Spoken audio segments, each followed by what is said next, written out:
Internet revolution में जी रहे हैं। हम सब एक डिजिटल सिटीजन बन चुके हैं, जैसा आपने कहा। बट अभी आवश्यकता ऐसी लग रही है कि एटिकेट्स के साथ साथ इन एटिकेट्स भी सीखना पड़ेगा। ऐसा आपके सारे संभाषण से सभी लोगों को जागरूकता पैदा हुई होगी। एक स्टैटिस्टिक में पढ़ रहा था कि भारत में हर 10 मिनट में एक साइबर क्राइम होता है, और आप जिस तरह बता रहे थे कि वो 10 मिनट का 1 मिनट कब हो जाएगा पता नहीं चलेगा। जो अपॉर्चुनिटीज के बारे में आपने कहा कि ऑलमोस्ट 6 मिलियन लोगों की पूरी ग्लोबल इकोनॉमी में जरूरत है, और इंडिया को इमीडिएटली 35 लाख लोगों की जरूरत है। मुझे लगता है कि एक सनराइज इंडस्ट्री की तरह इसके तरफ देखना चाहिए। आज के युवाओं को सेंसिटाइज करने की जरूरत आपने बताई कि ये बहुत इम्पोर्टेंट है। आज का यूथ जिस तरह से काम कर रहा है, जिस तरह से कॉर्पोरेट्स काम कर रहे हैं, बट मुझे लगता है कि इंटरनेट लिटरेसी हो, डिजिटल लिटरेसी हो, इसमें हमें इवॉल्व होना पड़ेगा। आपने सही कहा कि India is the best software brains हमारे पास में है, बट एक इंडियन सॉफ्टवेयर ब्रेन्स को, इंजीनियर्स का बोलबाला सेफ्टी की दुनिया में, सिक्योर सॉफ्टवेयर की दुनिया में भी होना चाहिए।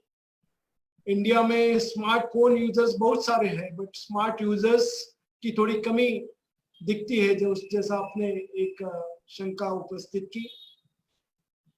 आज पूरी दुनिया डिजिटल हो चुकी है, हर चीज ऑनलाइन है, तो साइबर अवेयरनेस नॉलेज का कंपलसरी होना भी मुझे लगता है बहुत इंपॉर्टेंट है।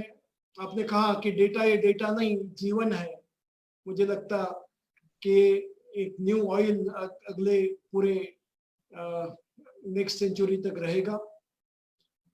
हम देखते हैं कि हमें बहुत सारी कोई चीज फ्री मिलती है तो हम उसे बहुत एक्सेस करने के लिए आगे जाते हैं, लेकिन हमें नहीं पता चलता कि हम खुद उस फ्री चीज के लिए खुद प्रोडक्ट बन चुके हैं। डेटा प्रोटेक्शन लॉ के बारे में आपने कहा, मुझे लगता है भारत इस पे विचार कर रहा है। पेरेंटिंग के बारे में बात की जाती है हमेशा जब हम लोग पेरेंट्स के साथ में बात करते हैं, बट अभी तो टेक्नोलॉजी पेरेंटिंग की भी जरूरत मुझे लगता है कि आगे की जनरेशन्स के लिए लगेगी। Education awareness, corporate education awareness, आपने इंडस्ट्री के बारे में भी बहुत सारे एग्जांपल्स, केस स्टडीज हमें बताई। तो हर जगह पे there is a requirement. Engineering के क्षेत्र में भी स्टूडेंट आज साइबर क्राइम के तरफ आकृष्ट हो रहा है। आपने सही कहा कि 65% उसका जो बायोडाटा या रिज्यूमे जो बनता है, उसमें अगर इस तरह के वैल्यू एडेड सर्टिफिकेट प्रोग्राम्स होते हैं तो उसके चांसेस ऑफ एम्प्लॉयमेंट बढ़ जाएंगे। गोविंदराव वंजारी फाउंडेशन का हमारा मकसद ही ये है कि इस तरह की पॉजिटिविटी सारी जगह हम लोग स्प्रेड करें। और आज का प्रोग्राम तो बहुत प्रैक्टिकल प्रोग्राम हमने लिया है कि ना ओनली बताया है, लेकिन हम लोग कुछ इस तरह का जॉइंट वेंचर आपके साथ में कर रहे हैं, साइबर सिक्योरिटी कॉर्पोरेशन के साथ में कर रहे हैं, कि एक अच्छे अतिशय बहुत अत्यल्प ऐसे दाम में या फीस में हमें विदर्भा के सारे जितने भी 11 डिस्ट्रिक्ट है वहाँ के सारे यूथ को, not only Govindrao Wanjari engineering college but सारे इंजीनियरिंग कॉलेज, सारे जितने भी टेक्नोलॉजिकल कॉलेज है, लॉ कॉलेजेस है, और बिकॉज इसमें मुझे लगता है कि there is no anybody from any stream can join. तो नॉट रिक्वायर्ड कि वो बंदा इंजीनियर हो या लॉयर हो, anybody can join this stream. मुझे लगता है कि ये एक अच्छा मौका सभी लोगों के लिए है। एक रिपोर्ट पढ़ रहा था centre for strategic international studies का, उसमें कहा है कि कॉस्ट एस्टिमेशन अराउंड $600 बिलियन उन्होंने फिगर आउट किया है साइबर क्राइम का। और भारत का एक हर साल में ऑलमोस्ट 457% साइबर क्राइम बढ़ रहे हैं, ऐसा उसमें लिखा है। मुझे लगता है कि इतना बड़ा स्कोप, और आपने कहा कि इतने सारे केसेस आगे के इसमें रहेंगे जब हम लोग इतने फ्रिक्वेंटली इसे यूज कर रहे हैं, डिजिटाइजेशन आपने जैसे कहा इज अ रियलिटी में एक डबल एज स्वॉर्ड है, हम लोग उसको किस तरह से यूज करें वो हमें देखना पड़ेगा।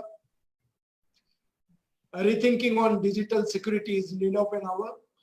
मुझे लगता है कि डिजिटल कन्वर्जेंस और डिजिटल सिक्योरिटी ये आगे का भविष्य करियर के क्षेत्र में भी रहेगा।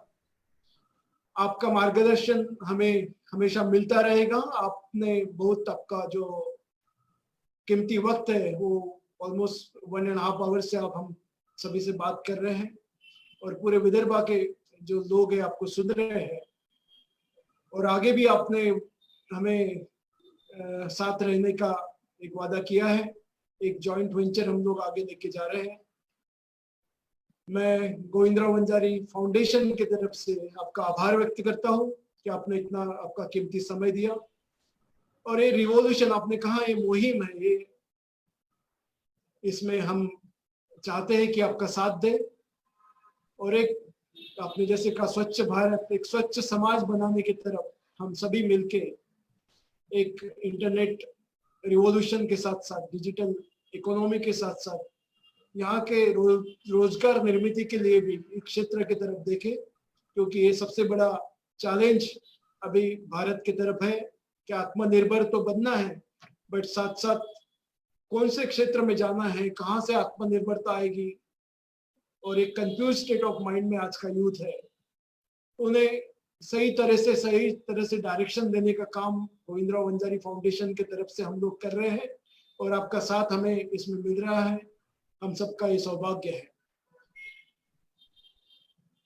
इस प्रोग्राम के माध्यम से सारे विदर्भा के लोग इसका फायदा ले सकेंगे और अतिशय बहुत ही कम या अत्यल्प फीस में डिस्काउंटेड प्राइजेस में हमारे रिक्वेस्ट पे आपने ये प्रोग्राम हमारे साथ जब टाइप किया तो उन्होंने कहा कि हमारे लोग फीस इतना नहीं दे पाएंगे जितना आप बाकी जगह पे चार्ज करते हैं।